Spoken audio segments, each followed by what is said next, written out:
राष्ट्रवादीच्या बैठकीत सुनेत्रा पवार यांच्याकडून अर्थ खात्यावरून खंत व्यक्त, वारंवार मागणी करूनही भाजप अर्थ खातं देत नसल्यानं सुनेत्रा पवारांची नाराजी, सूत्रांची माहिती।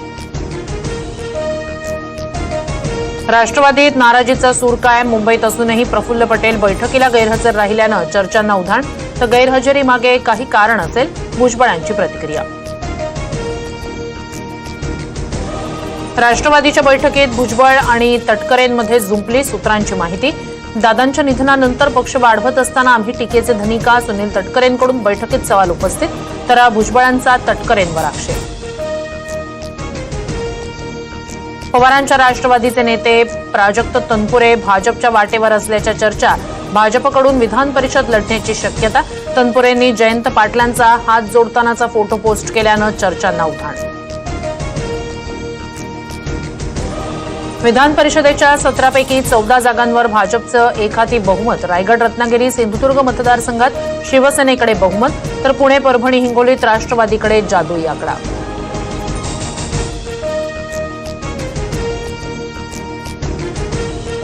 महायुतीत महामंडळ वाटपाचा फॉर्म्युला ठरला, संख्याबळानुसार पक्षाला निधी आणि महामंडळ वाटप होणार।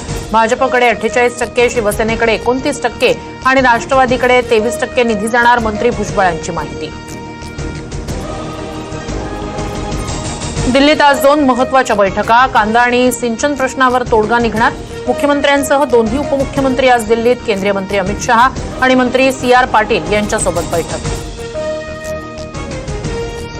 पुणे शहरातील नाईट लाईफवर कारवाईचा बडगा, पानटपऱ्या, खाद्यपदार्थांच्या गाड्या रात्री 10ला बंद, हॉटेल्सवर कोणतेही निर्बंध नाही, पुणे पोलीस आयुक्तांचे आदेश।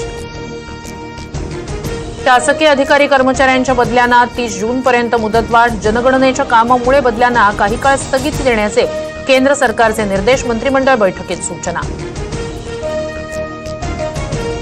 बीडमध्ये PSI नवरदेवानं लग्न मोडलं, चकलांबा पोलिसात वरवधू पक्षाकडून परस्पर विरोधी गुन्हे दाखल, नवरदेव पवन निंबाळकरवर 14 लाखांच्या फसवणुकीचा मुलीच्या नातेवाईकांचा आरोप, तर वधू पक्षानं खोटी माहिती दिल्याचा नवरदेवाच्या भावाचा आरोप।